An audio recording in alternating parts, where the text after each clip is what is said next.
I won't be here next Thursday. So hang on, Vanessa. We're actually live now. Good evening and welcome to. Are you just scoring coppers? Were you saying? Oh, sorry. Good evening and welcome to Broadsheet on the Telly. My name is John Preposterous Ryan. You're very welcome.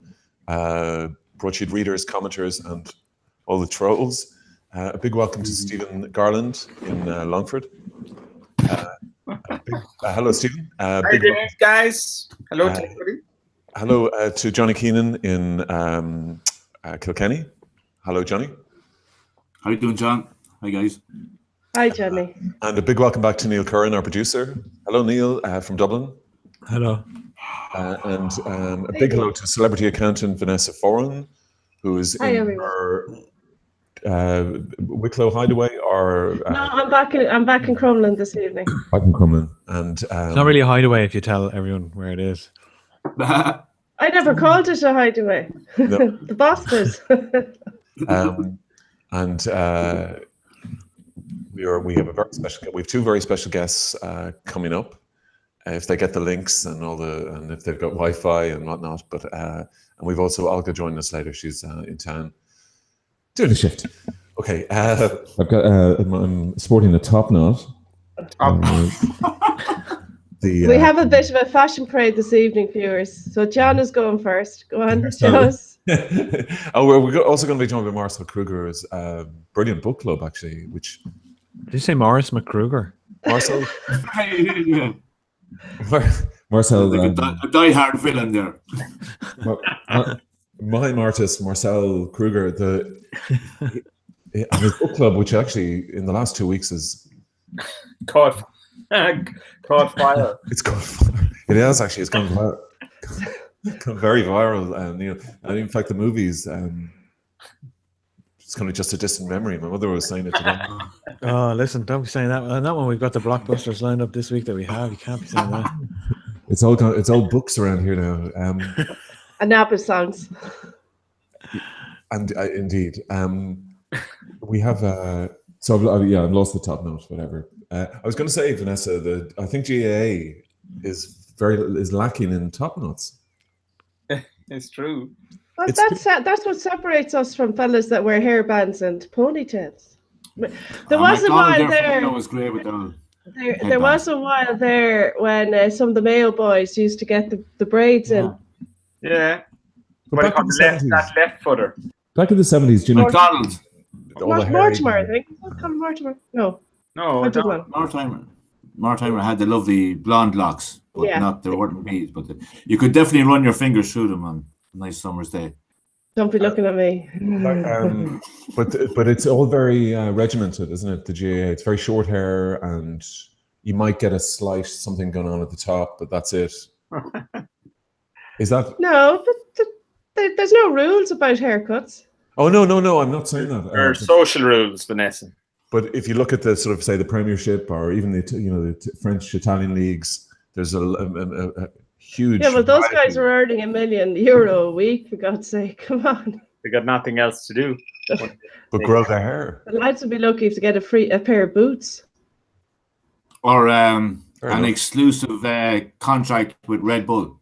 Or do you know what? Hair gel has crept into the game, all right. How much are you getting for that? How much are you getting for that? Nothing. Yeah, Vanessa, the gel. Red Bull. I know he would be getting. Red Bull. Joe Cannon would get. Joe Cannon is on the new Red Bull. He's got his own Red Bull can. Yeah, I don't care. He's because he's Galway, but it's going on like he's the fucking second coming. He's been around years. What's McKelly, the cornerback for Offaly, getting? That's the question you need to be asking. Same Johnny tried it. He's got a can of Fresca. Do you remember Fresca? No. Or John Fenton was advertising. Was it the cool Fanta? It was the uncool Fanta, actually. The Leo Red Worming tablet or something. Well, before our special guests, let's talk about our own sponsorship. Well, Ismail's Kebabs on Marion Row. If you're stuck late at night for a doner or a sheesh or even a vegetarian kebab, please drop in. And if you say Broadsheet, you get 5% off. Apparently. Really? Apparently, yeah. Can you imagine them trying to calculate 5% off your doner kebab at 3 o'clock in the morning? Well, this is it. No, say broadsheet. It might help. It may not. If I say Supermax, I think that would be But Ismail's is a little kebab hut opposite Donny and Nesbitt's, and yeah. we don't technically have a sponsor, but if we did, and Ismail had the money, Lexus, if you're watching, I need to swap out the car. Where Ismail's was tonight, yours could be next week. Before Siemens, I'm getting a new kitchen, so Siemens, if you're watching. So don't forget Ismail's kebabs. I'll broadcast from the kitchen the next time. Both tasty and nutritious, apparently. Ismail, interesting word. Got many Ismail there. Ismail. Yeah. Spell it. Kebab, and it's spelled K-B-A-P on the outside. You'll know it from its unusual kebab spelling. On Baggage Street. No, well, it's just the extension. You know, Marion Row, where Baggage Street goes towards Stephen's Green. Okay, yeah, on the left as you're going into town. Okay, from the bridge. Mile of pure evil. More chancers in that square mile than you'd find in Ireland. Yeah, but to bag it in, John, that was the in place there in the 80s. You must have been hanging around there. No, I wasn't, because I was in London. No, that's not the cool John was at Blinkers, and then on a special night they'd go north side to Tamangos. Well, where the gang goes. Club Nassau in town, Rainbows. And now there's only one nightclub in Dublin, Copperface Jack's. Yeah, that wasn't open. The amount of free press they get. If we really get behind Ismail kebab, that could be the new Coppers. Well, yeah, exactly. Or the new Tato, or the exactly the new brand. And it's great to see that multicultural aspect eventually come in to contemporary Dublin, cosmopolitan, multicultural Dublin. Well, anyway, it's a late these night. People are working till 5 o'clock in the morning, you know, and they deserve as much publicity as we can possibly give them. Exactly. So once again, John, Ismail kebab, Marion Row. If you're coming anywhere around Stephen's Green, that's where it's at. Sheesh, Donner, you name it. He'll vegetarian. He'll have a crack at it. He'll give it his best shot. You can expect at 2 a.m. anyway. So just before our guests, and I was going to say special guests, they're all special, and everybody here is special. Well, not sure. Especially Johnny. Some are more special than others. Yeah. Sorry, Johnny. As I said before, the special guest coming in, could you just explain? There's a clash of events in Kilkenny next Monday. But one of them is with you're helping out is the Changemakers with Gemma O'Doherty, and then there's another one next door. You've got St. That's 200 yards. 200 yards away. You've got Bertie Ahern and David Davenpower. No way. Having a chinwag. So it's the match of the Titans, John. It's a Monday night face off. But it's down there, Johnny. Yeah, lads. As Neil and Vanessa know, it's only an hour up the road from Dublin, so we're expecting that an awful lot of people will come down and enhance themselves in 2 arts festivals that's going on, and we're part of neither. So Johnny, we're on the fringe of the festival, basically. But Bertie Ahern is part of the Kilkenny Arts Festival. His interview is part of that, and that's correct. And it's been subsidised by the Arts Council, by the Irish Times, by taxpayer, a lot of corporate sponsorship. Yeah. But what now?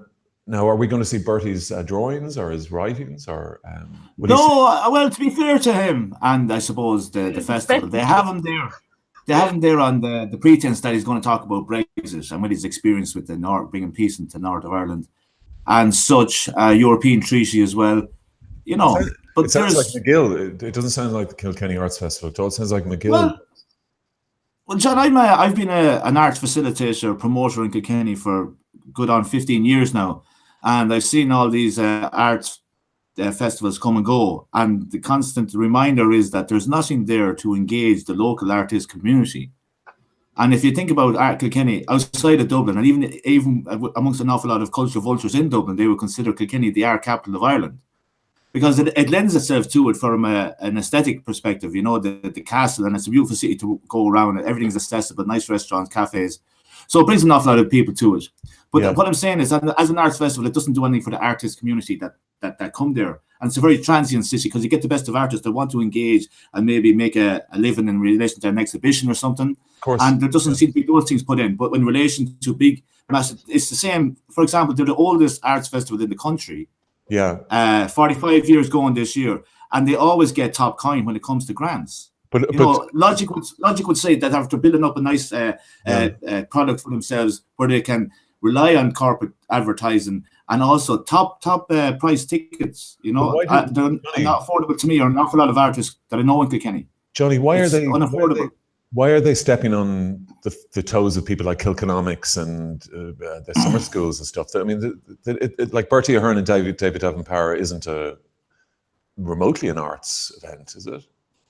Absolutely, it's not. No, but that's the thing. Then, in relation to when spoken word was brought into festivals recently, it's almost like McGill on tour, like Electric Picnic. In my eye, okay. When you have Ryan Tuberty talking about something at 11 o'clock on a Sunday morning, and it's a packed audience. Yeah, Ryan, what's going on? Like, yeah, man. And they bring in Token Blind Boy to have a conversation with the Minister of Health.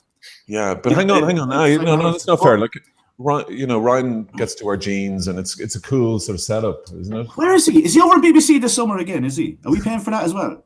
He's on his holidays. We didn't pay for that. Hang on. Okay, right. So let's go back to Bertie. Okay, this is going and going, John, over the years. So just explain to where we're at in relation to the match off. Okay. But Johnny, before you get stuck, I just want to explain because it might be a bit complicated. Bertie Ahern has been interviewed by David Devouring in St. Canis's Church. Next door at the Cathedral, please, John. Cathedral, sorry. Excuse me. 800 capacity. Expected to be full. And then, €16 a head. Okay. €16. Wow. 16. And 14 with a discount. Obviously, that's for all the field followers. Maybe, I don't know. Well, Johnny, why didn't you book out the Cathedral and we'd have done the show there? We would have flogged tickets.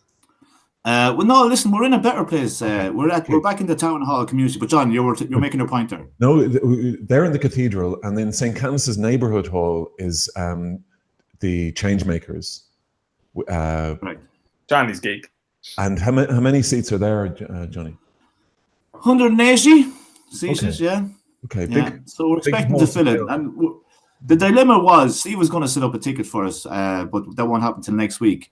But it's a good ticket thing that he's starting. Yeah, you don't need it, Johnny. So you just go ahead. No, even like, I want to do it with Eventbrite, but that's the same thing in relation to, it's just like really old school, the town hall meeting where things were said and the people had to say, because there's a Q&A and they were serving refreshments. It's very inclusive. It's a community-based meeting. It's not a rally. It's not political. It's about 4 change makers, as you say, that have actually went up against the system and tried to change it. And in effect, they've been kind of ostracized by their own peers, and all because who are the 4, Johnny? Tell us who the 4. But Jim O'Doherty, we all know. Yeah, the journalist. Neil, would you be able to share the poster of just while Johnny's talking? Maybe I've given you the controls there.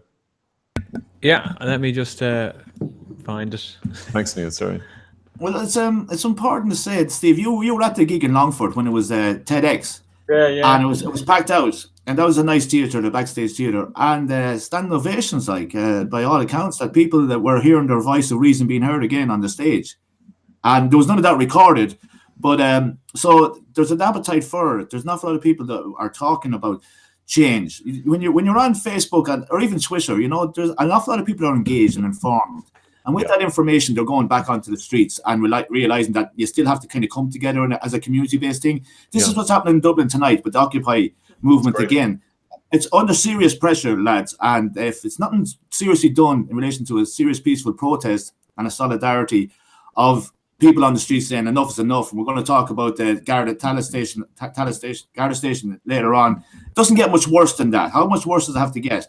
So that amount of anger is energized, and when you have these 4 people coming together, Jim O'Doherty, as I said, we know her, there's a guy called Seamus May. He's a businessman from Sligo. He set up the International Small to Medium Enterprise Businesses Alliance, because businesses are in competition with each other, so they don't have a union or they don't have any kind of alliance as such. And he's in the middle of making this, and he's getting an awful lot of people from European cities interested, but not that much interest in Ireland.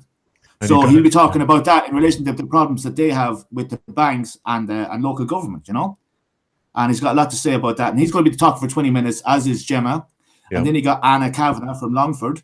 And she's a teacher, but she wrote a book in relation to climate change, so it'll be digestible for teenagers. Mm-hmm. And she's one of the founding members of CETA, which is excuse me now, it's to do with Canadian. We all know about TTIP, yeah? The trade agreement, yeah.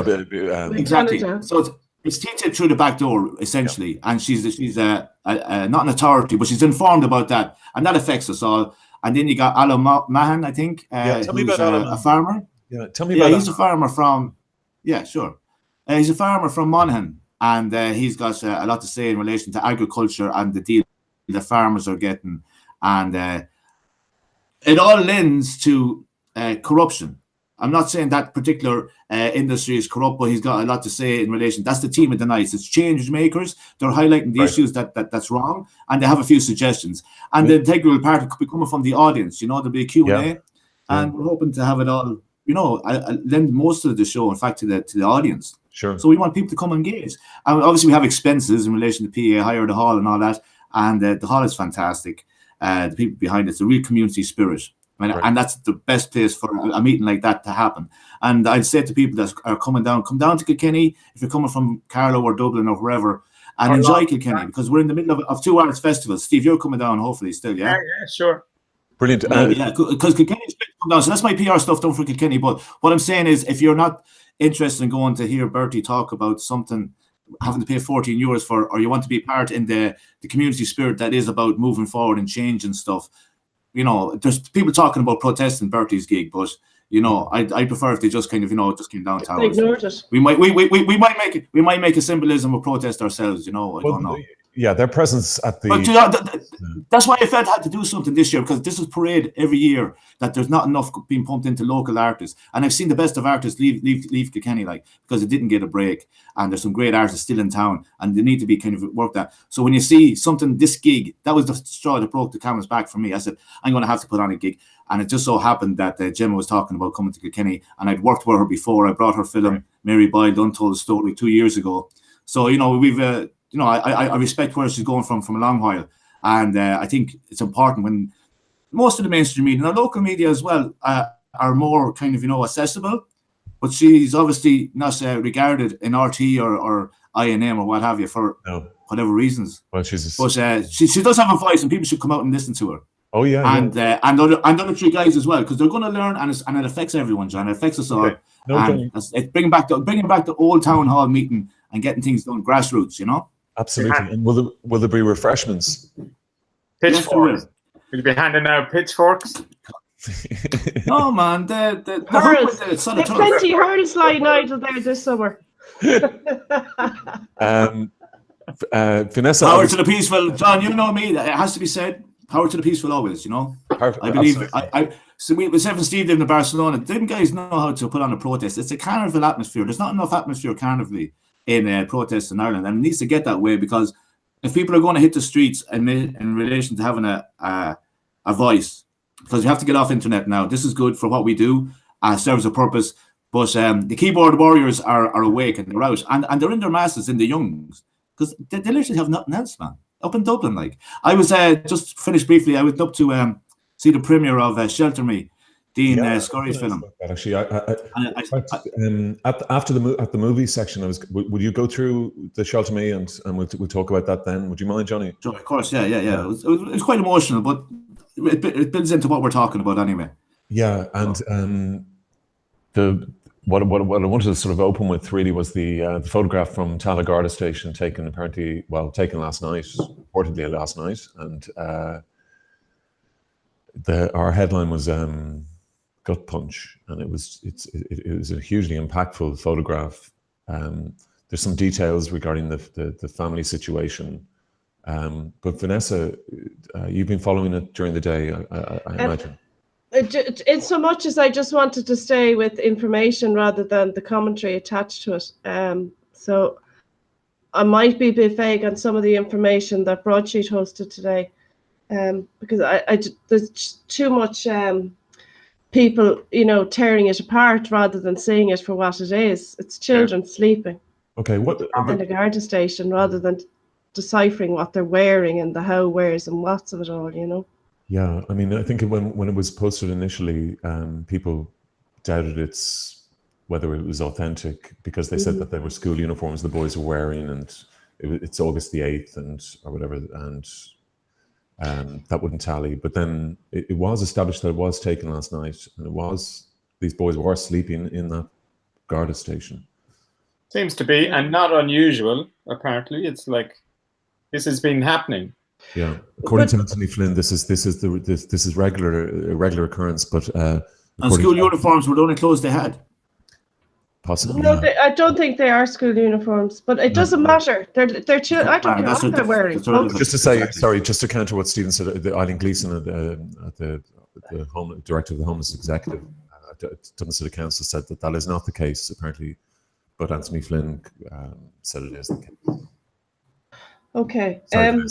Can I just maybe, because as I don't feel I should apologise, but I will apologise. I didn't stay on top of all the facts as they came out during the day because I really did not want to absorb some of the content and the commentary. Okay, but where were the family the night before, or how did they end up in this, that they had to go to Telly Garda station? I beg your pardon? So where were they last night or up to this point? Were they in private rented accommodation? She said she's been homeless for a year. Yeah, okay, but where was she 6 sleeping? kids. Huh? Okay. Sorry, I'm not disputing that she's not homeless. I'm just asking where was she accommodated between. Okay, but let's just focus on last night. I mean, let's work backwards. The fact is that these are boys. The photograph is authentic.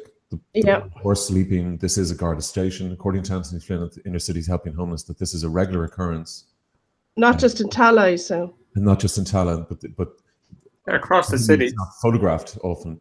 Now the mother of the children, there's a long history of looking for accommodation or looking for suitable accommodation for her family. I got that much. She's on the housing list since she was 17. So at some point last night, she and her children presented themselves at Telly Garda station, and they slept there then. So like 6 kids. Yeah, 1 to 11. The 7 children, I believe. There's 2 to 11, I think. There's a daughter as well, but like, come on. No, okay. Yeah, well, sorry. That family have extreme emergency housing needs. The only thing is, I don't really. Social housing is a very difficult area because you're dealing with people that work in it in their own way are experts in their fields, because people in social housing are, they have special needs. It might be financial. There might be mental health issues. There might be disability issues. A lot of issues and stuff like that. So, I mean, I'm not qualified to comment on the whole social housing infrastructure. My relationship with dealing with social housing is to do with moving people from homeowners into social housing through mortgage to rent. And I am exposed to those that work full-time in it at a local authority level and at voluntary housing agency level. But looking at that, I find it extraordinary that a woman with 7 children who's been on the housing list for over 10 years has not been accommodated. Yeah, okay. That was my question. Exactly what Vanessa said. 10 years with that amount of kids. And also, well, you see, I have to kind of put the health warning in this. When that lady went on the housing list originally, she probably didn't have 7. Obviously, she didn't have 7 children. So her accommodation needs were probably for a 2-bed. And as her family expanded, it went from 3-bed to 4-bed. Now, I'm open to correction, but it strikes me now she probably needs a 5 or 6 bedroomed house with 2 or 3 under the regulations, they have guidelines for over accommodation or under accommodation standards. So that lady will need at least a 5-bedroomed house. Her children are all primary school going, so it needs to be within walking distance of a school. And she wants to stay in the Tala area. Is that right? Well, not I necessarily. presume if anyone was given the choice that they'd like to live within the locality, I'm sure. Well, no, there is. It is healthier for social housing to keep people in their communities. Of course. As I said, social housing comes with it. People that get this, they don't get this. This is what bugs me a lot about people saying, "Oh, they're getting a free house." They're not getting a free house. That's all. They're not getting a free house. Everybody. They're being look at the stress and pressure that an awful lot of single mothers are under. Like Danielle, the school for her there a few weeks ago. Like, what a tragic situation with she had 2 kids and trying to get them across to school. You know, and this is where the pressure is. I can't understand how there's so many single mothers in this country. Like, what the fuck are the men who get these women knocked up? Where are they in all of this? And, you know, that's a question that's never really kind of asked. That's a discussion I really don't want to be part of. I know, but that's a question. That's a question that we asked all over the country tonight. Yeah, but that's, you see, the news. But the bottom line is, it's not. It has nothing to do with the parents of the children. It has to do as a society and a local authority and a housing executive that have seen this. But as a society, we all have responsibilities as well. That's it. Johnny, okay, sorry. Johnny, let Vanessa finish, please. Sorry, Vanessa, go on. It has nothing to do with whether the girl is in a relationship or not. There are 7. There is a mother and 7 children, and has been qualified for social housing for over 10 years. Yeah, has not been accommodated. There was an article. There is a failure. There's a failure across so many levels here. Like, do you know what I mean? And like, John, I started doing the show when we were doing a housing special. Yeah. And I know then, that was over a year ago, I know then that I said that social housing has to go back to the local authorities. So obviously Tala have a need for different types of dwellings. In this case, it looks to me like she needs a 5 or 6 bedroom house within walking distance of a school, other facilities like a community centre, maybe creches, community creches, and things like that. Of course, yeah. And so this is what local authority needs to provide, and the HSC and all these other different agencies. That's their job to provide for this family. Okay, and it's not being done. Why? Because all the decisions are being made now. Okay, I know this is Tala, but this could easily be Carlow or Enniscorthy. Okay, all these decisions are being made nationally. Yeah, and it's not being made locally. Right. Because I know from my job, there's a particular bank often would contact me with, they might have a property that they think might be suitable for one of the voluntary housing agencies that I work with. And I know last September, October time, they came to me with a house that was surrendered. It was a 5-bedroom down in Craignamanagh, actually. And I rang the most local agency to there that I work with. And they looked and they said there was no housing need in Craignamanagh, so they couldn't buy it. So that's just an example of how it has to be a local decision for the local needs. So this situation in Tala, I wouldn't say is uncommon. No. You know, and we've just voted recently here to let family planning be a private business. It's nobody else's business. So commenting on the father or who's getting who knocked up or whoever, quite frankly, Johnny, that's none of your fucking business and it's none of mine. And I'm not here to comment on that. Yeah. But I'm here to tell everybody that this lady clearly qualified to go on the housing list over 10 years ago. Yeah, we found an article from 2015 from the Tala Echo, and she'd been at it for more than 10 years then. I mean, it was... she'd been on it for years at that point. She had at least 6 kids then in 2015. I mean, they were in a very small, unsuitable accommodation then. Yeah. Well, you see, she was probably, I'm guessing, folks, she was probably in private rented accommodation and getting rent allowance or availing of the HAP scheme or Yeah, she was availing of the Okay. HAP scheme. Well, yeah. you see, again, I said this over a year ago. It's been Fine Gael and Fianna Fáil's policy to privatise social housing. Yes, of course. And I've said it then, it has to go back to the local authorities because they know. And the local authorities are also skilled, and particularly through the voluntary housing agency network, they're particularly skilled in addressing the other needs a family has. Might be mental health issues. Yeah. It might be disability issues. This literacy issues. Yeah, completely. This They're deliberate not policy, available. The Dublin Regional Executive have no involvement in that, you know? But what you've said there, the point you've hit on, Vanessa, is it's an ideological thing, and they really know what they're doing. I mean, they know what's going on. It's a bit like with the health service. They know. No, I cannot. I'm not saying they're all saints in the local authority housing departments. I've had to have a few headbutts now and again. But they know what's needed, and particularly the voluntary housing agencies, the smaller local ones, they're the people that wrap around the family, you know? I could go into a couple of cases where they wrapped themselves around different situations and different cases. And but I won't, because we want to talk about this girl and her children and, you know, the fact that they resorted to having to go into a Garda station. Jesus Christ. You know, totally unsuitable for children. Whatever about sitting there during the day waiting to get room that night is one thing.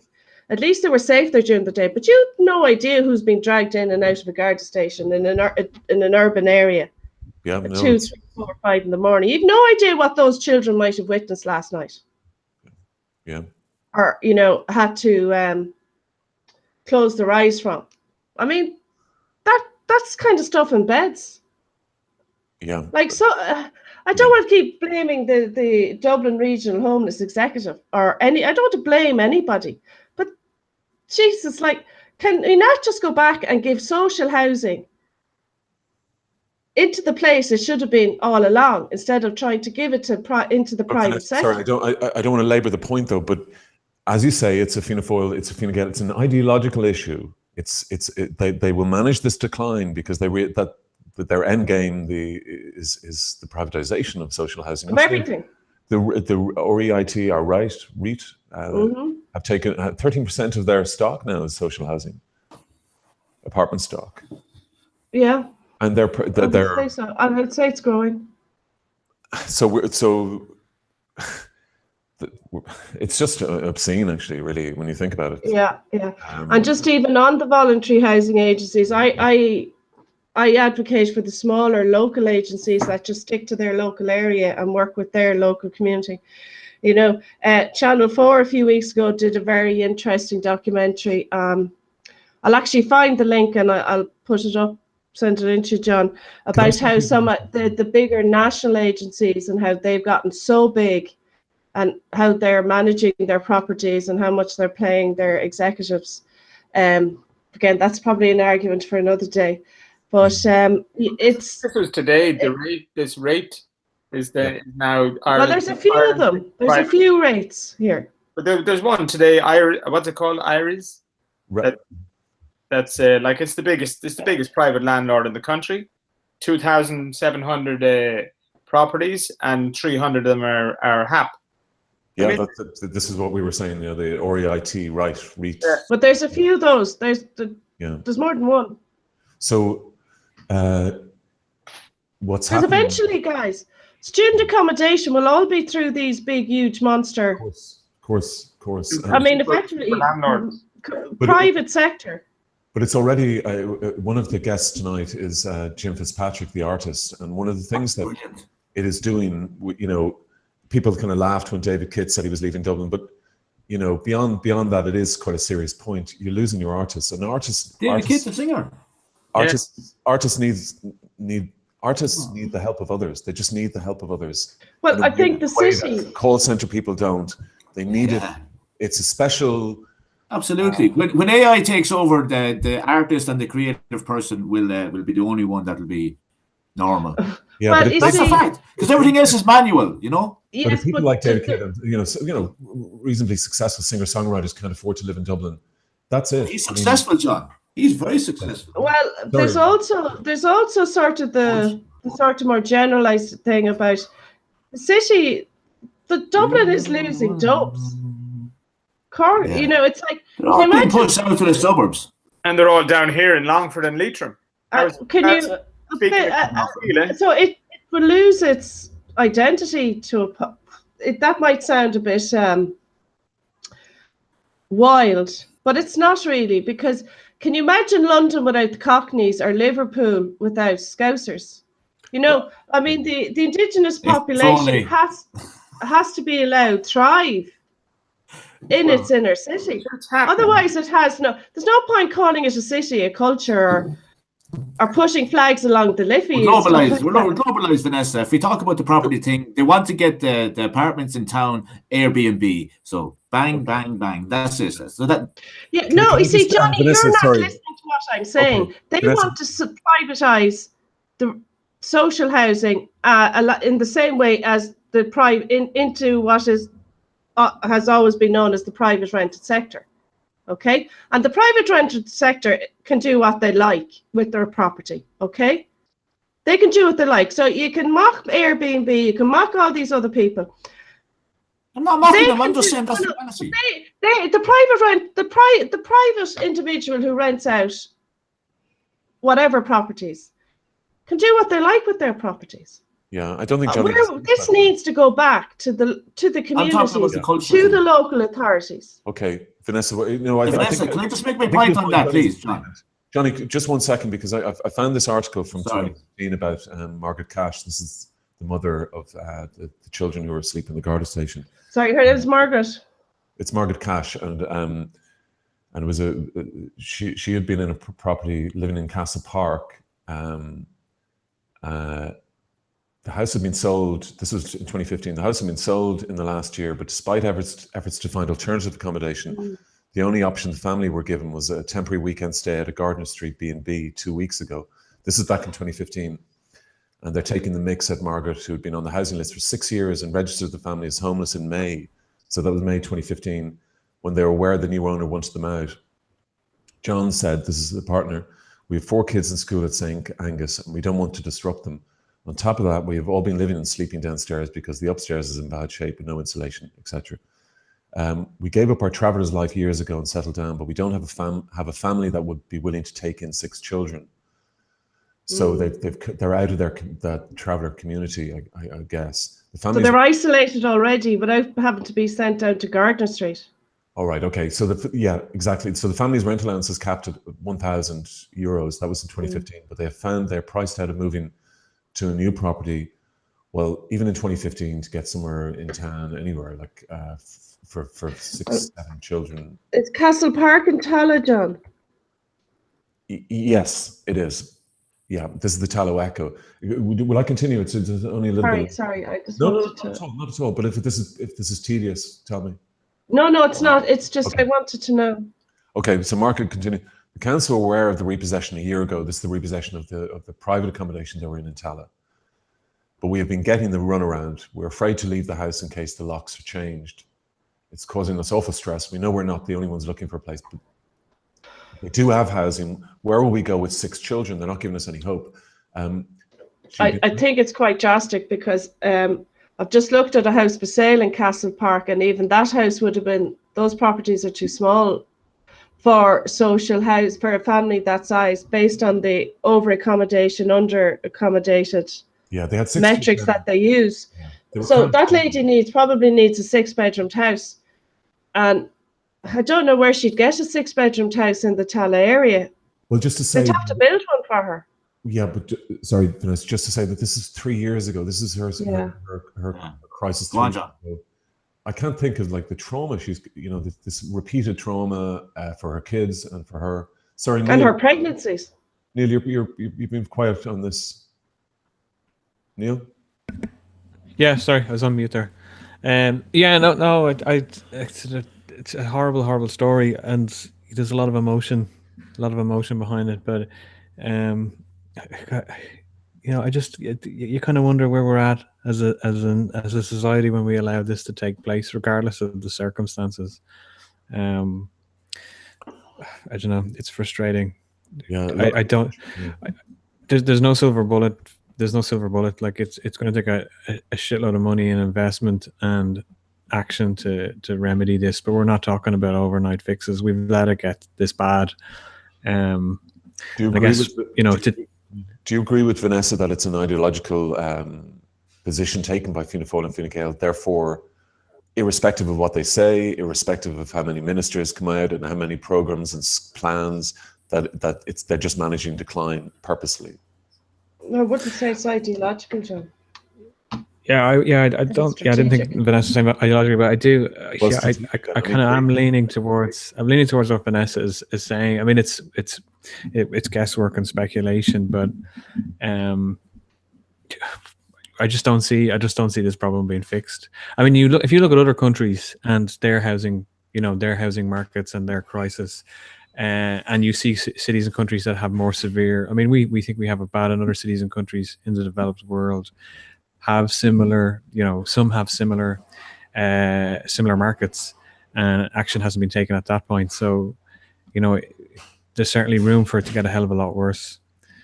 Well, the problem is we nobody apart from say Manhattan has our property industry whereby every 10 years we buy and sell each other our houses, and a lot of people can make a lot of money doing nothing. It's just sitting around, sitting on houses that their family had or properties that even.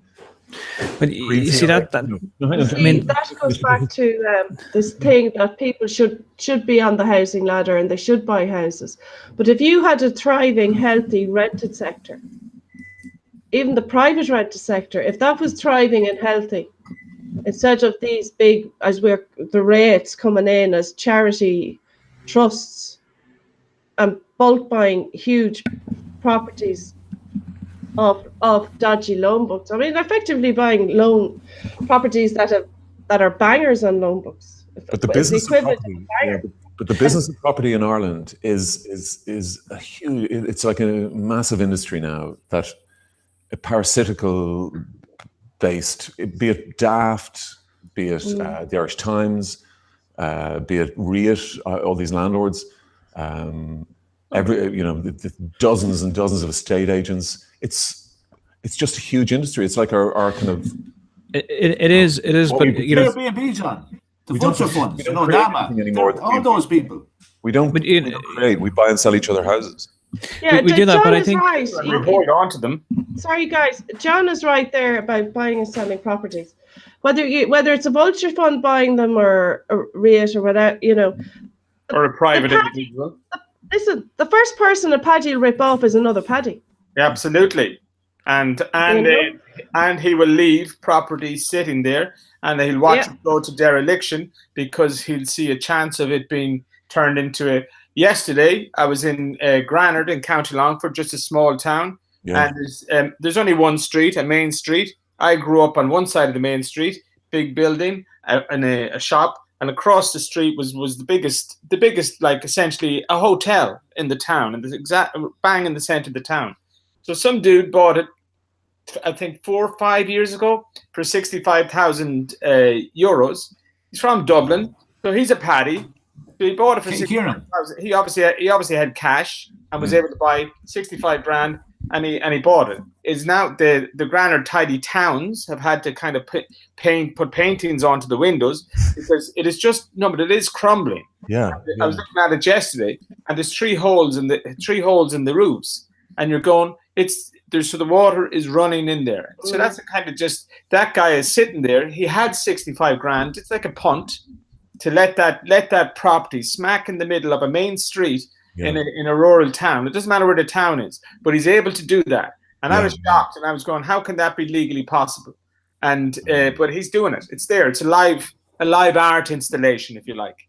Isn't it crazy that we gave the power to the landlord? Is that the hotel with cultural and historical significance? No. That's See, John, you just remarked there about giving power to the landlords, right? You on that first show I did, right? You asked me had I ever been a landlord, and I said I was. But what you didn't ask me is why I got out of it. Because I couldn't afford the tax. I couldn't afford the tax. Or just the one? Cork Conley movement, probably, was it? Excuse me? No, hang on. But, no, sorry, what did Johnny say? I didn't know smart. About Cork. The Cork Conley movement. The Cork Conley movement. Let's never forget their good work. I was being smart, Vanessa. Vanessa, it was just a joke. It was a Cork thing, GAA or something. Come on. But the two lads that were in there, two old queens, they'd still be there. Who? In the house that I had rented out. And I got out of it because I couldn't afford the tax. It's only... the structure was set up to deliberately make it attractive to the big rates and the big commercial industrial landlords because they're incorporated and they can manipulate taxes. For the smaller landlords, say the one-man shows, we're not talking about the one-man shows, Vanessa. It's taxed as income. So it's not attractive to have a market to go Vanessa, into. We're not talking about the person with renting the basement. We're talking about we're not even talking about the person with, say, 6 properties. We're talking about the big major landlords. Yes, but it was made attractive for them, and the smaller, semi-commercial, semi-professional landlords. That like the lad would have the house and 6 bedsits, and he'd come around every Friday to collect the rent. Yeah. You drove them out of the market, but you made it attractive for the big people, the big 3. You're saying the 200,000 plus unit people. And what they do, they drove the smaller people out of the marketplace. Yeah. They buy a parcel. It's a bit like they bought they buy blocks. The prime mortgage loans. They buy parcels of this stuff so they can handle the debt, resolution. So financially, it's attractive to them for tax purposes, far more than it was more for the rest of us. So there was an unfairness there, and it's still there. Yeah, the thing, like you say, Vanessa, it's so heavily regulated that you have to have multiple properties, and to make any kind of sense of it. I guess, right? I mean, I'm sure being a landlord of somebody in a basement is not great profitable anymore. It's not great fun, either fun or profitable. Anyway, I think everyone's experience is probably different with tenants, but it's just not attractive to encourage people to go into the rented sector. Okay, but it doesn't matter that these kind of super landlords are buying up everything. I spent 4 or 5 weeks looking for a property in Dublin, looking for a 1-bedroom flat for myself and the missus, and all around your regular flat land area, Ranelagh, Rathmines, all that kind of zone. And you can see these kind of these super landlord buildings where they're buying up the entire building, and they're so generic. And there's a couple of I forget the likes of Lowe. There's a couple of estate agents that basically are knocking out building after the same washing machines, the same everything. They're completely and they're horrific in terms of, yes, they're well finished and stuff like that, but we looked at like 14 square, like really small 14 square meter things, and they were like €1,400 and stuff like this. So it's and they've been handed. You can tell that they've been handed. The estate agents have to do nothing. Property just lets if it's halfway decent, if it's clean, then it will just let immediately. So the estate agents just have to show these properties. They obviously they've got the same architects, the same designers, the same everything that go into the building and turn the building. I want the landlord, the super landlord, is able to say, okay, well, we want this amount of return from this amount of investment, and that's all it's done. It's like a real numbers game, and you can really see it. We did 5 weeks looking at property, and none of them. There was, and I couldn't get over how there was still some real kips where you basically walked in and you walk back out in 5 minutes, and then and you're going, how can that still be there? Yeah. Sorry, can I stop you there, Stephen? I just wanted to ask, just in terms of the optics of all this this summer, with the cervical check, with this photograph from the Telly Garda station, with just the absolute car crash of the hospital waiting lists and crisis after crisis and the housing. 2 million, and a population of 4.5 million. I mean, I know his socks are funny. I know, I know. I like them too. I like them. I really do. But Jesus, I mean, what platform are these guys going to stand on in the next election? Don't know. What planet? They have to get off the planet they're on first. Well, I don't. Again, completely nothing will removed change. Nothing will change. I mean, if you look at, there was a poll on the Journal today, over the suggestion by the Independents that we encourage or incentivize old people over the age of 65 to downsize their house. We have this culture in Ireland, I feel, of blaming everyone, pitting parts of society against each other. When there's strikes in the public service, then comparisons are made with the private sector, so that the private sector get the hump with the people who are on strike, and that it's part of our culture. And the same thing came out in that poll today. We saw the same thing in the comments on that photograph. Look at the clothes they're wearing. Why would you have 6 kids if you're homeless? All this bullshit which distracts from the real issue at hand. And most of it's deliberate, Neil. Yeah, and while Can that I just make a point on it? No, Johnny, one second. Johnny, let Neil.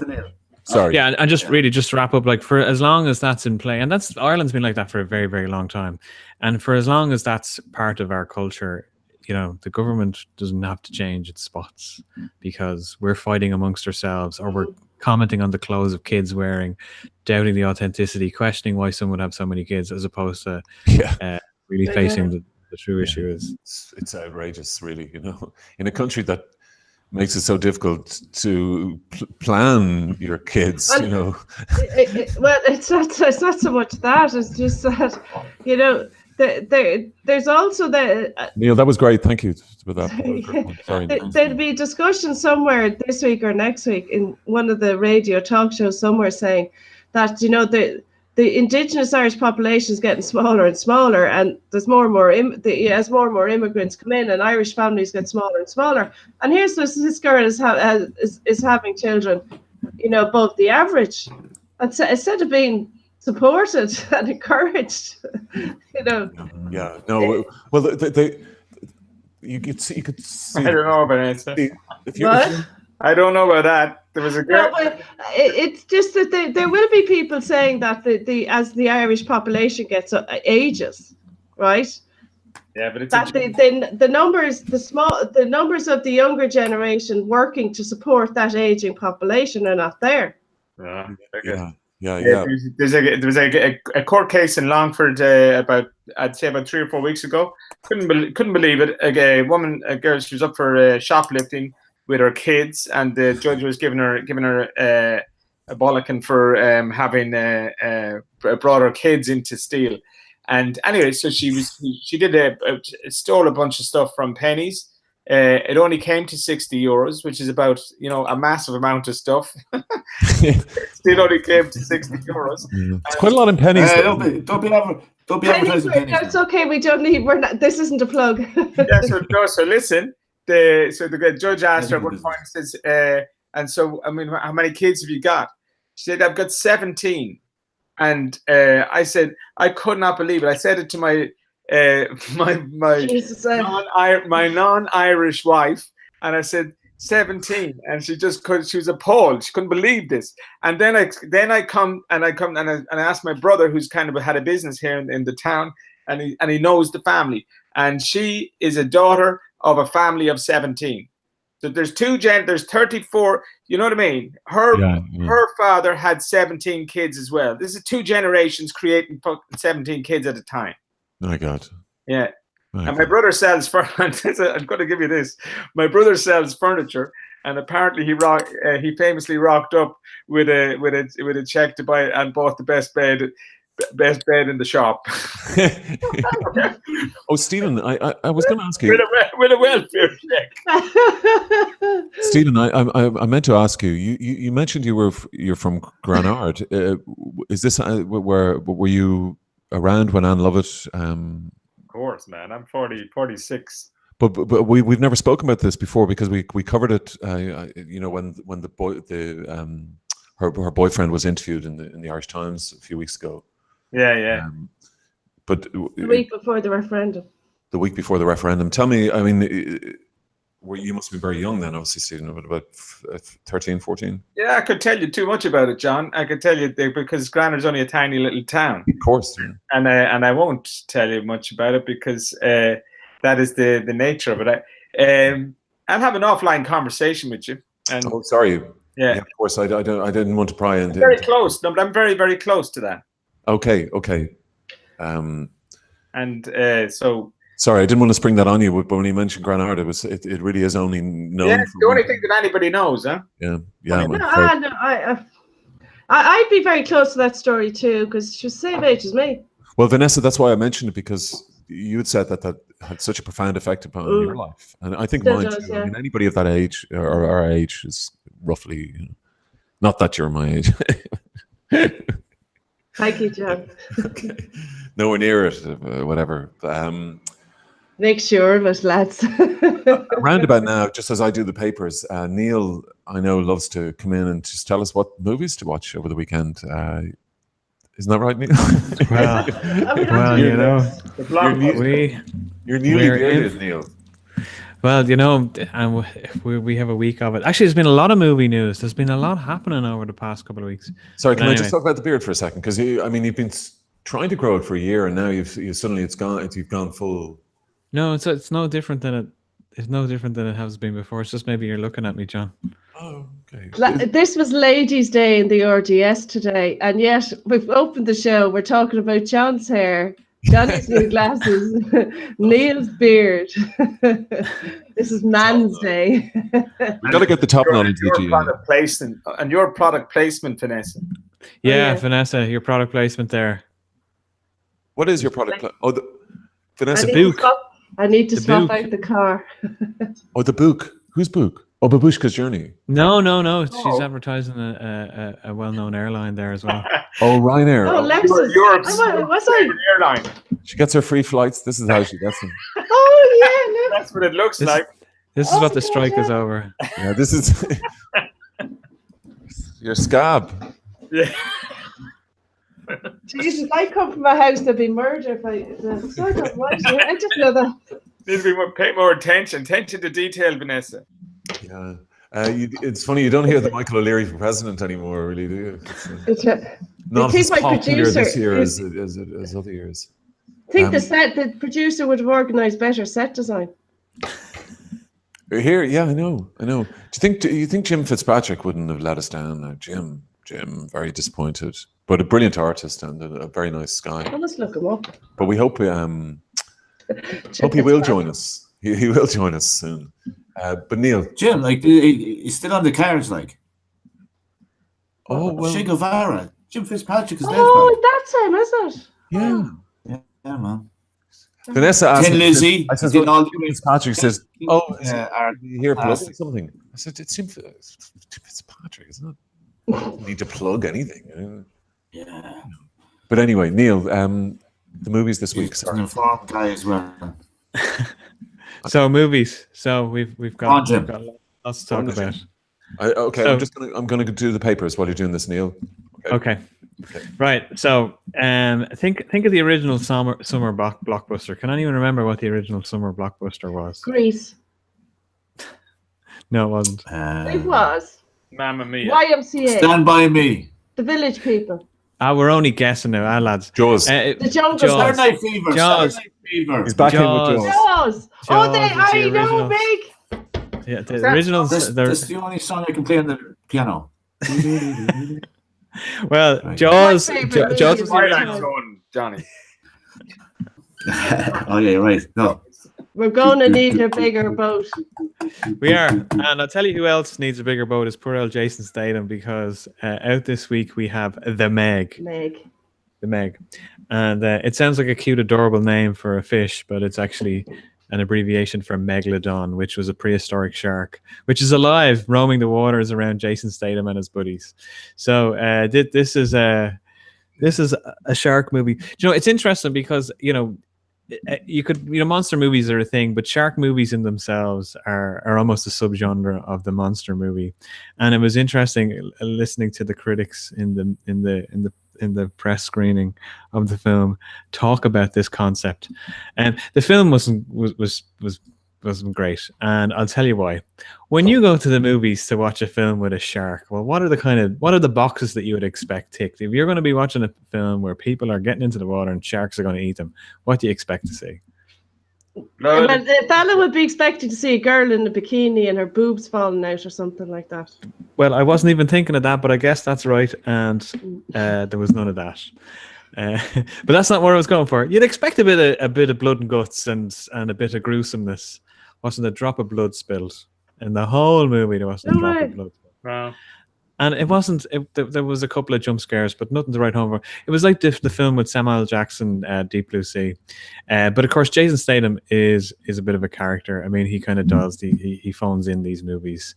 So yeah, it's a safe film with a massive shark and has Jason Statham in it.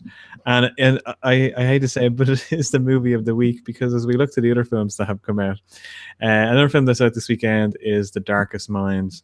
And this is, you remember the Hunger Games? Well, this is like the Hunger Games for a new generation. It features kids who survive an apocalyptic time and they discover they've got secret powers, and the government declares them a danger, and so they go off and save themselves and save the universe.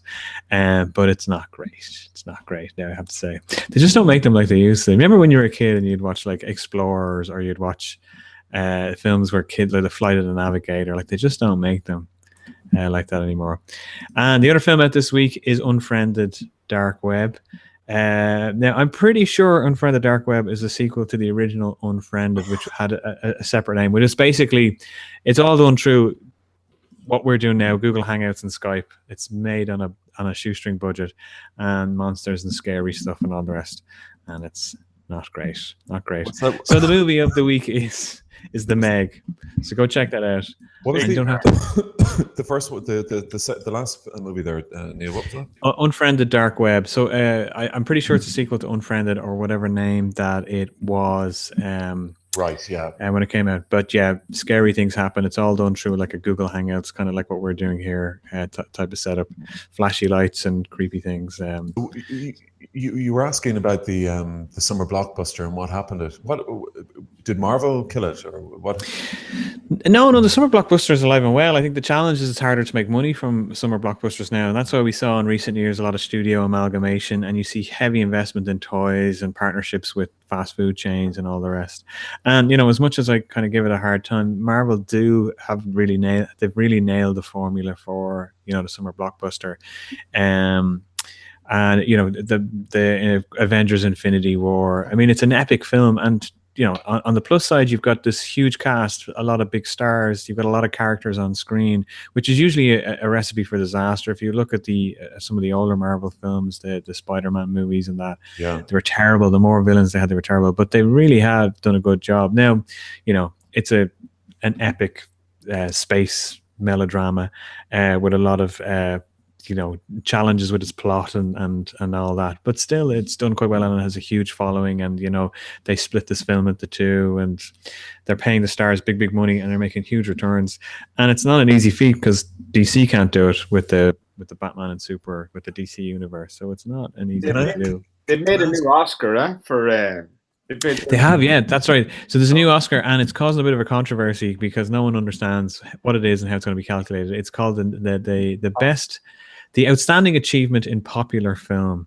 Oh. So it's believed that they'll basically say, well, The Meg might be a shite film, but it's very popular with the audiences. We're going to lash an Oscar, and that's what people are perceiving it to be.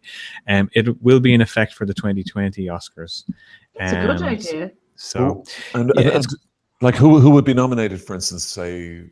Well, we don't know. We're going to assume. We're going to assume it's summer blockbusters that aren't going to win Oscars for outstanding. Gotcha. Yeah, but I think that's a good idea because that's the product that funds. Yeah, it's popular. That's what people want. Stream movies, Right. Yeah, I mean, yeah. But isn't it supposed to be sort of awarding excellence? No, I mean. Well, the other thing, the Oscars are making some other changes as well. The length of the Oscars is going to be shortened to only 3 hours, and there's talk now that even they'll continue giving awards even during the commercials, during the ad breaks and stuff. So you can imagine they'll get all the ones that people aren't maybe as interested in done when the ads are on. The ones Yeah, best. Jordan was talking about this today. You might get a red carpet gig, Neil. Now let's be good about it. Let's be nice about it. Life. I know. There's only so. I don't know if 3 hours is enough for me to be talking about movies, but you know, we'll make it work.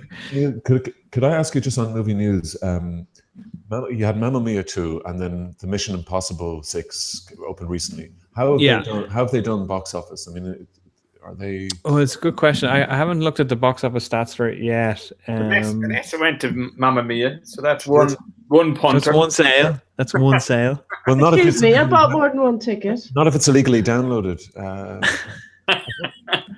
don't think that counts, does it, Vanessa? Are you trying to suggest something, John? Nothing. No. Do we really want to talk about illegal activity? You're the queen of Pirate Bay, they say. Who's they? They say on the internet. web. The internet. She's the queen of Pirate Bay. Oh, stop it. Sorry, I went to the pictures to see Mamma Mia. I told you. Sorry. Actually, let me tell Jaws you. is my favourite movie, actually. I went to see that in the pictures. I must have been a baby, actually. Yeah. Based on a book. Use the word pictures. Based on a book. Read the book as well. Yeah, Peter Benchley. The film it's so amazingly crafted, really. When you even look at sort of Robert Shaw. The script, but it's so beautifully filmed, and that was wonderful. That's still the only movie that scared me. Yeah, and it was but scary. Every time but you also, see it. And but the female characters were very interesting. Even the widow, the woman whose son had died. Remember, she slapped him. And, I mean, it was Judge Sheriff Brody. Yeah, and the book itself was fairly bit more risque than the movie. But I doubt if the Meg has this sort of depth. Does it? Well, you know, the Meg. Sorry. The Meg the Jaws didn't have Jason Statham. You got to ask what would have happened if Jaws had to face off against Jason. But yeah, Statham. the three leads in Jaws, beside Jaws, were all Oscar. You know. Right. But I think but it does say something, doesn't it? Like it's 45 years since Jaws came out. Wow. Spielberg's first movie, I think, his first feature. No, Jewel was his first feature film, but it's up for debate because it was I think it was a TV. Jewel was a TV movie, Neil. So yeah, it was still a movie though. Still a feature film. What I'd say, Jaws is my favorite movie of all time, and it's one of those movies that every time you sit down to watch it, you see something new in it. It's just one of those. But the Quint, you know, the famous speech when they're drunk and about the Indianapolis. Yeah. He apparently improv'd all that. That's right. He improvised a lot of that. Yeah. 43 years. Wow. Mad, isn't it? But come here, there's other movie news out that I have to share with you. I've died to share with you. There's also a movie about the Indianapolis recently, wasn't there as well, Neil? Oh, I don't know. There was, yeah. Shark movie. I'm not up on my boats. Okay. But the Meg is a spin-off from Jurassic Park. Ah, right, okay. Too, because at the very end, you know, the Megalotron comes up and eats. Do you remember in the? I think we could be sued now for trying to link them together. We got to be careful here. Well, the Meg has a big role. Well, it's only a cameo in the Jurassic Park rebuild. So obviously they've taken the badge. I must say, Vanessa, I watched Rampage, Dwayne Johnson's Rampage. I have a lot of questions. I couldn't sit through the whole thing, but I have a lot of questions. There's a point in the film where Dwayne Johnson, he's been hit on by this girl who is young enough to be his granddaughter, and she asks him to go out for coffee or for dinner, and he's like, "No, I've got plans." And then Dwayne Johnson's colleague, we have to stress colleague, says, "Why won't you go out with her? She's cute or whatever." And he goes, "Oh, no." And his friend says, "You, because he's a zoologist or whatever." He says, "He's an architect, isn't he?" No, not on Rampage. And he says, "Why don't?" I get my Dwayne Rock movies mixed up. That's Death Wish, wasn't it? But he says to him, he says, "You prefer animals more than humans," and he goes, "Yeah, because animals will tell you how they feel. They lick your face when they like you." And but then he has this huge physique, which got me thinking about who's he working out for? Who's he trying to impress with that body of his in this movie? So I had a lot of issues. I have to say, I struggled to wrap my head around this film. Maybe we should get him on the show. He's up for it. He's up for getting on the show. But anyway, I have to share some other movie news with you because we've had some big announcements in the last I've week. gone off the rock a bit recently as well, Vanessa. I have to say. I had to Google Dwayne Johnson there now. Come here, the big news, big news. Wait till I tell you. You sound like Marion Finucane. I was going Jim Fitzpatrick. Do you know who's coming back? Do you know what's coming back? We're getting another season. We're getting another series of Star Trek, except Patrick Stewart's coming back to play Jean-Luc Picard. It's not fucking great. Oh fuck! He's going to be 83 or something like that. An 83-year-old Captain Picard.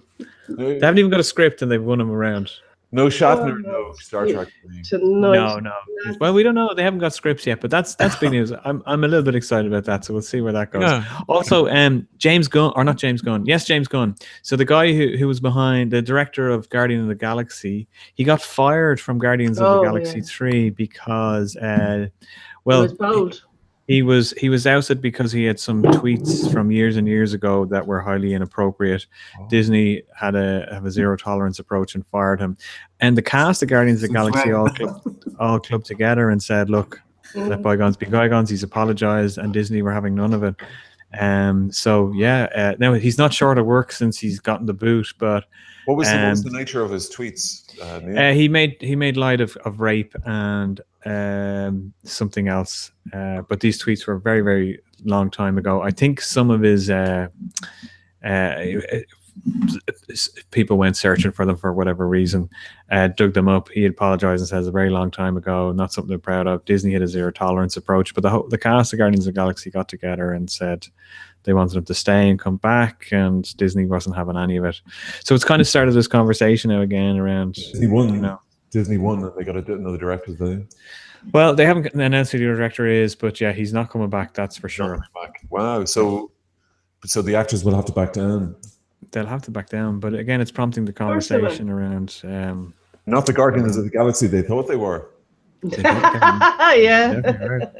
But there's some other news, and it's in the realm of superheroes. So there's a Batwoman film that's it's a TV series. It's either a TV series or a film, but they've cast Batwoman, and it's an actor by the name of Ruby Rose who identifies as gender fluid, and this is going to be the first openly gay Batwoman on screen. So it'll be interesting to see what they do with this. I was never a big fan of Batwoman. But it'll be interesting to see what happens. I think was it Alicia Silverstone? Was she the previous Batwoman? Batgirl? She was the only other Batwoman, bar the 60s TV show. She was the only other Batwoman. Was she Batgirl though? Wasn't she? Batgirl, yeah, that's right. So this is Batwoman. And she identifies as gender fluid. Gender fluid, yeah. And the character will be openly gay. So yeah, that's a big step forward for. That'll make for an interesting movie. I hope she doesn't run into Catwoman. And it's great for nerds. Girl on girl. Kebab fight. A kebab fight sponsored by Ismail Kebab. Always thinking, lads. Always thinking. Right. That's a double header dedicated next Monday. Can I introduce something? Hold that thought. Can I introduce Kevin Higgins is in the chat pit tonight. So hi, Kevin. Kevin. I'll not the poet Kevin Higgins, but the lawyer Kevin Higgins. Yeah. I don't know. It doesn't say so. It just says Kevin Higgins. Can I have a Kevin Keegan's off as well? I'm on a roll. Okay. Well, it could be. Anyway, just on the movie topic, JDF Reality, who is a great broadsheet on the TV supporter, he just was wondering. He was saying, hopefully, Michael Flatley's upcoming movie will be a nostalgic trip to the action movies of 2 decades ago. Oh, sure. Yeah. No, that's something to look forward to, isn't it, lads? But apparently it's got a bit of Casablanca in it, a bit of the 1940s kind of Bogart. Oh, I mean, I could wear a corset and the big hair. Is that going to release date? You could. We could do that offline then, perhaps. Olga's in the house. Hello, Olga. Olga, how you doing? Hey, Olga. Make sense of it all, Olga. Hey guys, yeah, you bit of sanity. Hello, Olga. How are we? I've just put up the papers actually, and just John, what Kevin was saying, Kevin Higgins has said in the chat about, on the last segment where what you were asking about what platform could Fianna Fáil or Fine Gael, given all the mess everything's in from cervical smears to Picture Today and waiting list. What he says is, John, the platform this shower will stand on the next time is the necks of ordinary people whom they are systematically grinding down. Spot on. But those ordinary people do have votes, Kevin. I do, and I also hate the word ordinary because I don't think there's any ordinary, Paddy. But anyway, but you know what you mean. That's people have votes, and people need to use their votes. Well, citizens, we've been called customers now. You know, we are actually. Yeah. Well, you can accept yourself as a customer, or you can behave like a citizen. It's entirely up to you. Oh, that's good. I think it's kind of very corporatization. Very good. Anyway, hello, Olga. Hello, Olga. How's everyone? You've been on the shift again. It's Man's Day. They're all talking about their grooming. Oh, lovely. Well, you're all looking great. They are, aren't they? Neil's gone. We're here to please. Olga and Vanessa, you know.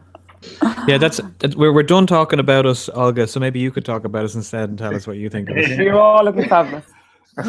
Well, Olga, I put up the papers, but only the Times Ireland edition is in relation to the Irish papers. But there's some good stuff on those papers.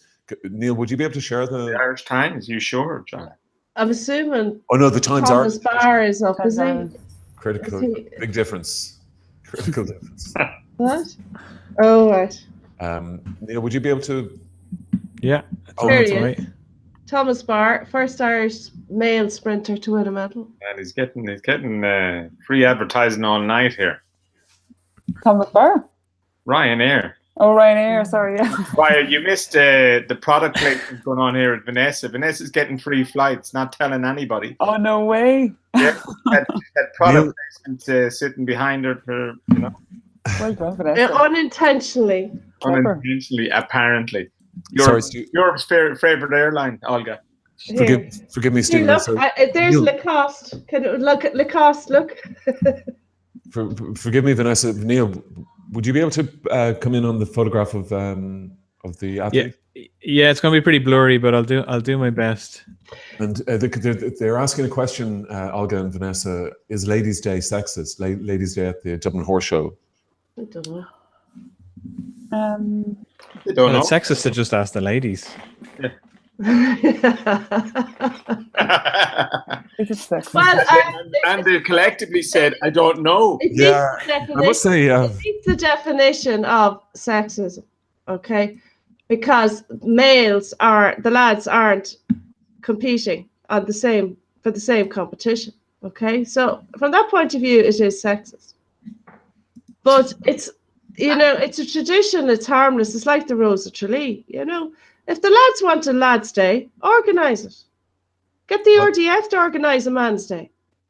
Yeah, but then it's only blue suits and those brown shoes. I mean, well, that's not my fault. That's not my fault, John. We can't have fascinators. Why can't we have fascinators? Just put up your mad it used to be black slippers and white socks. Think of how far we've come. Sorry, John. Remember the days of black slippers and white socks? John. We can't go back there. John, I'm not stopping you wearing a fascinator. No, I'm saying that. No, I don't. I'm not sure whether the sexist thing, but I must say, we have photos on the site today from Ladies' Day, Vanessa, and I have to say, I think they look incredible. Not garish. Can I say something there, John? I think it's harmless, but it is sexist. What I said, and this is possibly going to be controversial, that because recently you had Galway Races had their Ladies' Day, no? This was horse jumping, show jumping. Different kind of lady going on there today at the Ladies' Day in the RDS, I thought. Oh, okay, Stephen. Is there Ladies' Day at the Ploughing? Stephen, there's Ladies' Day everywhere, no? At every race meeting, big race meeting, but they tend to be different types of ladies. Different types of ladies. Well, I think ladies in general get themselves, you know. Your ladies list. So, just on the Ryanair thing, Vanessa, I know you're a big fan of Michael O'Leary. You wanted him actually for president at one stage. I did not. I did never mention him. Okay, but you've got his book and everything and all his stuff. All right, right. I'm going to wind this back now. And anyone that interrupts me now, I'm going to get very cranky, right? When he asked us to get Irish books, Irish writer books, I went to the shelves that I could access, or the boxes I could access, because everything's packed up and the place is building site. Yes. And I pulled out all the Irish books, and I'll show you the other ones, right? There's your Rando's one. Who? There's this one. Wait, let's see. Okay. There was this Irish book. See, Mother Oh Folklore. yeah. What are folklore? Myrtle Allen. Oh, okay. What about It was just there, and this book actually, and I'm going to review it now. It is a big discussion about how the company. Sorry, Vanessa, could you read out the name of the book every 5 seconds during this, just so that the marketing department of the said airline are happy with all the. Hang on, can we just, Vanessa, before you do that, can we just finish off the papers? Would you mind? Would you mind terribly? Sorry, Michael. Not happy. I'll stitch it in. Don't worry. Your spirit there. Neil, would There's no other Irish papers up there, John, is there? No. The examiner's just been sent in there, John. Did you? Yeah, I'm just literally putting it up. Sorry, yeah. Cool. So, Thomas Barr won third, won a bronze in the 400 meters. That's great. The European he's the champion. first. I think he's the first Irish fellow to win a sprint. He is. Good. Medal. And do you know the former? And this only happened yesterday. The former world champion, Nicholas Brett, died yesterday. He was only 28. Jesus. Yeah. He was 15 when he was world champion. He was one of the youngest ever anyway. He died yesterday in a car crash. He was at altitude training in Kenya. Jesus. Where's he from? And it's he's Kenyan. Kenya, okay. Yeah. But it's interesting that we get our first medal 24 hours after the world champion died, or the former world champion died. But he's not a sprint. Kenyan. No, that's it. It's very unique. It was a very unique story for the lad. I remember it at the time. It was a very unique story because it's he was a Kenyan sprinter. And he was so young. Yeah. But and Leon Reid, he didn't make it, did he? No, he was seventh, I think, in the end, in the final, the 200 meters. But he's a really interesting. There's a really great piece by PJ Brown on balls.ie yesterday about him. So yesterday was his first time running for Ireland, Leon Reid, because he only got cleared just recently after the All Irelands and in Santry at Morton Stadium. But it's a really interesting backstory. So I encourage, if anyone's interested, there's a great piece by PJ Brown in balls.ie. But anyway, he didn't. I mean, he made it to the final. But I'm sure there'll be loads more of him. Like he will win medals for Ireland. I think. And is this chap tonight now, Thomas? Is he? He had a great Rio. Actually, he had a brilliant Olympics. I like this guy. He's a very cool customer. Yeah, seems sound, isn't he? He is, yeah, and he made the final. Do you remember? Unexpectedly, maybe not for him, but I think for the press, and he really lapped it up. He was a bit like the O'Donovan brothers. Like they were just so glad to be there. There was no pretense or. But he's got that kind of style that you only see in kind of racehorsing, where he's the guy that appears in the last furlong, and comes blasting in and starts picking up the places. Well, he seems really, really happy, Neil. If the examiner's up there, but if you go down to the examiner sports page, have the full. If you can.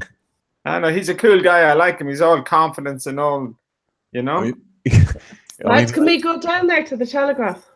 Well, one second, because it's absolute joy, isn't it? I know. I like this guy. I do too. Yeah, and especially because he was injured, like he's after coming back from injury and stuff. So, and he missed the World Championships last year, I think, because he was ill. So, and he came fourth in Rio. So I'll tell you something else about him, about his Olympic journey to Rio. I think he was self-financing. Yeah, I think he was. Right. Then he made the final, and I think he was one of the more successful Irish on that team, on that. On another day, I can tell you a little bit about Pat Hickey from the inside that situation, Right.